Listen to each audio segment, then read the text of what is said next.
Domažlická šikmá věž pochází pravděpodobně již z druhé poloviny 13. století, kdy stála samostatně jako městská hláska.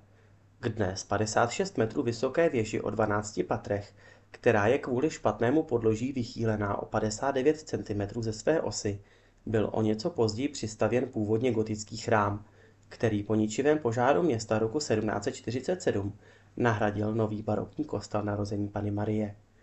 Jeho největším skvostem se stal tento měděný oltář od pražského kovotepce Antonína Carrera, který doplnili boční oltáře Narození Páně a Narození svatého Jana Křtitele. Ty další patří Bolestné Matce Boží s Pietou a svaté Anně, která učí svou dceru Marii. K dochované gotické kapli svaté Barbory byla na severní straně připojena kaple Panny Marie Růžencové. Kazatelnu zdobí socha Dobrého pastýře. Všechny fresky pochází od věhlasného barokního umělce Františka Julia Luxe. Sochařská výzdoba je dílem místního mistra Františka Ringelhána.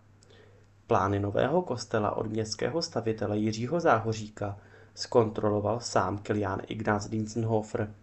Další požár postihl stavbu již roku 1822.